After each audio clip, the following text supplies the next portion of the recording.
بسم اللہ الرحمن الرحیم۔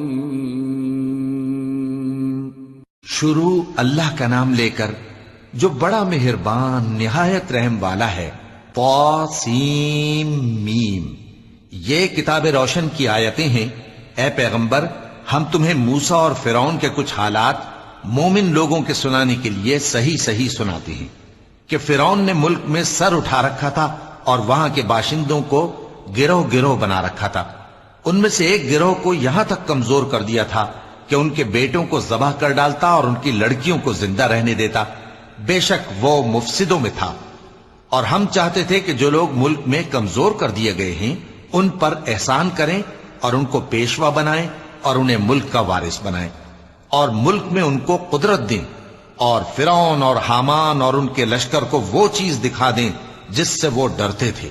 اور ہم نے موسیٰ کی ماں کی طرف وحی بھیجی کہ اس کو دودھ پلاؤ، پھر جب تم کو اس کے بارے میں کچھ خوف پیدا ہو تو اسے دریا میں ڈال دینا، اور نہ تو خوف کرنا اور نہ رنج کرنا، ہم اس کو تمہارے پاس واپس پہنچا دیں گے اور بعد میں اسے پیغمبر بنا دیں گے۔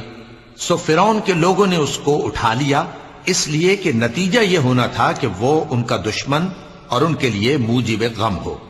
بے شک فرعون اور حامان اور ان کے لشکر غلطی پر تھے، اور فرعون کی بیوی نے کہا کہ یہ میری اور تمہاری دونوں کی آنکھوں کی ٹھنڈک ہے، اس کو قتل نہ کرنا، شاید یہ ہمیں فائدہ پہنچائے یا ہم اسے بیٹا بنا لیں۔ اور وہ انجام سے بے خبر تھے۔ اور موسیٰ کی ماں کا دل بے قرار ہو گیا۔ اگر ہم ان کے دل کو مضبوط نہ کر دیتے تو قریب تھا کہ وہ اس غم کو ظاہر کر دیتی۔ ہم چاہتے تھے کہ وہ مومنوں میں رہیں، اور والدہ موسیٰ نے اس کی بہن سے کہا کہ اس کے پیچھے پیچھے چلی جا، تو وہ اسے دور سے دیکھتی رہی، اور ان لوگوں کو کچھ خبر نہ تھی۔ اور ہم نے پہلے ہی سے اس پر دائیوں کے دودھ حرام کر دیے تھے۔ تو موسیٰ کی بہن نے کہا کہ میں تمہیں ایسے گھر والے بتاؤں کہ تمہارے لیے اس بچے کو پالیں اور اس کی خیر خواہی سے پرورش کریں۔ سو ہم نے اس طریق سے ان کو ان کی ماں کے پاس واپس پہنچا دیا تاکہ ان کی آنکھیں ٹھنڈی ہوں اور وہ غم نہ کھائیں، اور معلوم کر لیں کہ اللہ کا وعدہ سچا ہے، لیکن اکثر لوگ نہیں جانتے۔ اور جب موسیٰ جوانی کو پہنچے اور بھرپور جوان ہو گئے تو ہم نے ان کو حکمت اور علم عنایت کیا، اور ہم نیکوکاروں کو ایسا ہی بدلہ دیا کرتے ہیں۔ اور وہ ایسے وقت شہر میں داخل ہوئے کہ وہاں کے باشندے بے خبر ہو رہے تھے، تو دیکھا کہ وہاں دو شخص لڑ رہے تھے، ایک تو موسیٰ کی قوم کا ہے اور دوسرا ان کے دشمنوں میں سے۔ تو جو شخص ان کی قوم میں سے تھا اس نے دوسرے شخص کے مقابلے میں جو موسیٰ کے دشمنوں میں سے تھا مدد طلب کی، تو موسیٰ نے اس کو مکہ مارا اور اس کا کام تمام کر دیا۔ کہنے لگے کہ یہ تو شیطانی کام ہوا، بے شک وہ انسان کا دشمن ہے، کھلا بہکانے والا ہے۔ بولے کہ اے پروردگار، میں نے اپنے آپ پر ظلم کیا، سو تو مجھے بخش دے، تو اللہ نے ان کو بخش دیا، بے شک وہ بخشنے والا ہے، مہربان ہے۔ کہنے لگے کہ اے پروردگار، تو نے جو مجھ پر مہربانی فرمائی ہے تو میں بھی آئندہ کبھی گناہ گاروں کا مددگار نہ بنوں گا۔ الغرض صبح کے وقت شہر میں ڈرتے ڈرتے داخل ہوئے کہ دیکھیں کیا ہوتا ہے، تو ناگہاں وہی شخص جس نے کل ان سے مدد مانگی تھی پھر ان کو پکار رہا ہے۔ موسیٰ نے اس سے کہا کہ تو بڑا بہکا ہوا ہے۔ پھر جب موسیٰ نے ارادہ کیا کہ اس شخص کو جو ان دونوں کا دشمن تھا پکڑ لیں، تو وہ بول اٹھا کہ جس طرح تم نے کل ایک شخص کو مار ڈالا تھا اسی طرح چاہتے ہو کہ تم مجھے بھی مار ڈالو۔ تم تو یہی چاہتے ہو کہ ملک میں ظلم و ستم کرتے پھرو، اور یہ نہیں چاہتے کہ صلح کرانے والوں میں سے ہو جاؤ۔ اور ایک شخص شہر کی پرلی طرف سے دوڑتا ہوا آیا، بولا کہ اے موسیٰ، اہل دربار تمہارے بارے میں مشورے کرتے ہیں کہ تم کو مار ڈالیں، سو تم یہاں سے نکل جاؤ، میں تمہارا خیر خواہ ہوں۔ چنانچہ موسیٰ وہاں سے ڈرتے ڈرتے نکل کھڑے ہوئے کہ دیکھیں کیا ہوتا ہے، اور دعا کرنے لگے کہ اے پروردگار، مجھے ظالم لوگوں سے نجات دے۔ اور جب انہوں نے مدین کی طرف رخ کیا تو کہنے لگے امید ہے کہ میرا پروردگار مجھے سیدھا رستہ بتائے۔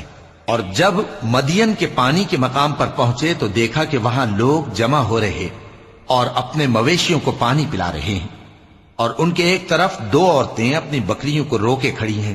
موسیٰ نے ان سے کہا تمہارا کیا کام ہے؟ وہ بولی کہ جب تک چرواہے اپنے جانوروں کو لے نہ جائیں ہم پانی نہیں پلا سکتے، اور ہمارے والد بڑی عمر کے بوڑھے ہیں۔ تو موسیٰ نے ان کے لیے بکریوں کو پانی پلا دیا، پھر سائے کی طرف چلے گئے۔ اور کہنے لگے کہ پروردگار میں اس کا محتاج ہوں کہ تو مجھ پر اپنی نعمت نازل فرمائے۔ تھوڑی دیر کے بعد ان میں سے ایک عورت جو شرماتی اور لجاتی چلی آتی تھی موسیٰ کے پاس آئی، کہنے لگی کہ تم کو میرے والد بلاتے ہیں کہ تم نے جو ہمارے لیے پانی پلایا تھا اس کی تم کو اجرت دیں۔ پھر جب وہ ان کے پاس آئے اور ان سے اپنا ماجرا بیان کیا تو انہوں نے کہا کہ کچھ خوف نہ کرو، تم ظالم لوگوں سے بچ آئے ہو۔ ایک لڑکی بولی کہ ابا ان کو نوکر رکھ لیجئے، کیونکہ بہترین نوکر جو آپ رکھیں وہ ہے جو توانا ہو، امانت دار ہو۔ انہوں نے موسیٰ سے کہا کہ میں چاہتا ہوں کہ اپنی ان 2 بیٹیوں میں سے ایک کو تم سے بیاہ دوں، اس عہد پر کہ تم 8 برس میری خدمت کرو، پھر اگر 10 سال پورے کر دو تو وہ تمہاری طرف سے احسان ہوگا، اور میں تم پر تکلیف ڈالنی نہیں چاہتا، تم مجھے انشاءاللہ نیک لوگوں میں پاؤ گے۔ موسیٰ نے کہا کہ مجھ میں اور آپ میں یہ عہد پختہ ہوا، میں جو مدت چاہوں پوری کر دوں، پھر مجھ پر کوئی زیادتی نہ ہو، اور ہم جو معاہدہ کرتے ہیں اللہ اس پر گواہ ہے۔ پھر جب موسیٰ نے مدت پوری کر دی اور اپنے گھر کے لوگوں کو لے کر چلے تو طور کی طرف سے آگ دکھائی دی۔ وہ اپنے گھر والوں سے کہنے لگے کہ تم یہاں ٹھہرو، مجھے آگ نظر آئی ہے، شاید میں وہاں سے رستے کا کچھ پتہ لاؤں یا آگ کا انگارہ لے آؤں تاکہ تم آگ تاپو۔ سو جب اس کے پاس پہنچے تو میدان کے دائیں کنارے سے ایک مبارک جگہ میں ایک درخت میں سے آواز آئی کہ اے موسیٰ، یہ میں ہوں اللہ، تمام جہانوں کا پروردگار، اور یہ کہ اپنی لاٹھی ڈال دو۔ سو جب انہوں نے دیکھا کہ وہ حرکت کر رہی ہے گویا سانپ ہے تو پیٹ پھیر کر چل دیے اور پیچھے مڑ کر بھی نہ دیکھا۔ فرمایا موسیٰ آگے آؤ اور ڈرو مت، تم امن پانے والوں میں ہو، اپنا ہاتھ گریبان میں ڈالو تو بغیر کسی عیب کے سفید روشن ہو کر نکل آئے گا، اور خوف دور کرنے کی غرض سے اپنے بازو کو اپنی طرف یعنی سینے سے ملا لو۔ یہ 2 دلیلیں تمہارے پروردگار کی طرف سے ہیں فرعون اور اس کے درباریوں کے لیے، بے شک وہ نافرمان لوگ ہیں۔ موسیٰ نے کہا اے پروردگار، ان میں کا ایک شخص میرے ہاتھ سے قتل ہو چکا ہے، سو مجھے خوف ہے کہ وہ مجھ کو مار ڈالیں گے، اور ہارون جو میرا بھائی ہے اس کی زبان مجھ سے زیادہ فصیح ہے، تو اس کو میرے ساتھ مددگار بنا کر بھیج کہ میری تصدیق کرے، مجھے خوف ہے کہ وہ لوگ میری تکذیب کریں گے۔ فرمایا ہم تمہارے بھائی کے ذریعے تمہارے بازو کو مضبوط کریں گے اور تم دونوں کو غلبہ دیں گے، تو ہماری نشانیوں کے سبب وہ تم تک پہنچ نہ سکیں گے، تم دونوں اور جنہوں نے تمہاری پیروی کی وہی غالب رہیں گے۔ پھر جب موسیٰ ان کے پاس ہماری کھلی نشانیاں لے کر آئے تو وہ کہنے لگے کہ یہ تو جادو ہے جو اس نے بنا کھڑا کیا ہے، اور یہ باتیں ہم نے اپنے اگلے باپ دادا میں تو کبھی سنی نہیں۔ اور موسیٰ نے کہا کہ میرا پروردگار اس شخص کو خوب جانتا ہے جو اس کی طرف سے ہدایت لے کر آیا ہے اور جس کے لیے عاقبت کا گھر یعنی بہشت ہے، بے شک ظالم کامیاب نہیں ہوں گے۔ اور فرعون نے کہا کہ اے اہل دربار، میں اپنے سوا کسی کو تمہارا خدا نہیں جانتا، سو اے حامان میرے لیے گارے کو آگ لگا کر اینٹیں پکا دو، پھر ایک اونچا محل بنا دو تاکہ میں موسیٰ کے خدا کی طرف چڑھ کر اسے جھانک لوں، اور میں تو اسے جھوٹا سمجھتا ہوں۔ اور وہ اور اس کے لشکر ملک میں ناحق مغرور ہو رہے تھے اور خیال کرتے تھے کہ وہ ہماری طرف لوٹ کر نہیں آئیں گے، تو ہم نے اسے اور اس کے لشکروں کو پکڑ لیا، آخر ہم نے انہیں سمندر میں پھینک دیا، سو دیکھ لو کہ ظالموں کا کیسا انجام ہوا۔ اور ہم نے ان کو پیشوا بنایا تھا، وہ لوگوں کو دوزخ کی طرف بلاتے تھے، اور قیامت کے دن ان کی مدد نہیں کی جائے گی، اور اس دنیا میں ہم نے ان کے پیچھے لعنت لگا دی، اور وہ قیامت کے روز بھی بدحالوں میں ہوں گے۔ اور ہم نے پہلی امتوں کے ہلاک کرنے کے بعد موسیٰ کو کتاب دی جو لوگوں کے لیے بصیرت اور ہدایت اور رحمت ہے تاکہ وہ نصیحت حاصل کریں۔ اور جب ہم نے موسیٰ کی طرف حکم بھیجا تھا تو تم طور کی مغربی جانب نہیں تھے اور نہ اس واقعے کے دیکھنے والوں میں تھے، لیکن ہم نے موسیٰ کے بعد کئی امتوں کو پیدا کیا، پھر ان پر ایک لمبی مدت گزر گئی، اور نہ تم مدین والوں میں رہنے والے تھے کہ ان کو ہماری آیتیں پڑھ پڑھ کر سناتے تھے، اور ہاں ہم ہی تو پیغمبر بھیجنے والے تھے، اور نہ تم اس وقت جبکہ ہم نے موسیٰ کو آواز دی طور کے کنارے تھے، بلکہ تمہارا بھیجا جانا تمہارے پروردگار کی رحمت ہے تاکہ تم ان لوگوں کو جن کے پاس تم سے پہلے کوئی خبردار کرنے والا نہیں آیا خبردار کرو تاکہ وہ نصیحت حاصل کریں۔ اور اے پیغمبر، ہم نے تم کو اس لیے بھیجا ہے کہ ایسا نہ ہو کہ اگر ان اعمال کے سبب جو ان کے ہاتھ آگے بھیج چکے ہیں